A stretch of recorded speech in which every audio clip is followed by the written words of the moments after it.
এখনকার যুব সমাজ নিজেদেরকে এমনভাবে শেষ করে দিচ্ছে সামান্য একটা সম্পর্কের জন্য, সামান্য একটা ভালোবাসার জন্য, যে সম্পর্কটা হারাম, যে সম্পর্কের জন্য, সেই সম্পর্কের জন্য নিজেকে শেষ করে ফেলতেছে।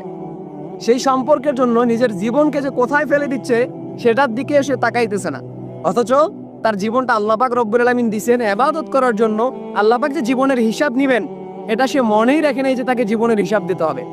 আলী রাদিয়াল্লাহু তাআলা আনহু একটা কথা বলছেন যে, যে তোমাকে এড়িয়ে চলে, যে তোমাকে দাম দেয় না, যে তোমার সম্পর্কের মানে বুঝে না, তার ধারের কাছেও তুমি যাবা না।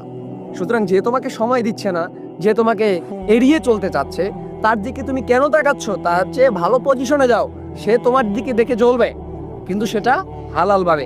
যখন আপনি হালালভাবে চলবেন, আপনার সম্পর্কে করা উচিত আপনি বিয়ে করেন।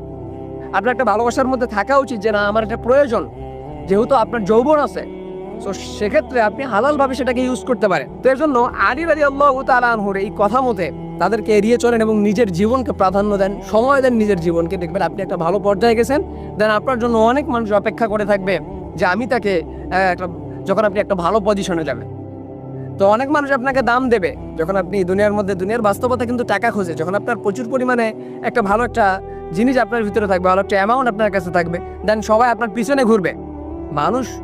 মানুষের পিছনে আপনার ঘোরার কোনো দরকার নাই।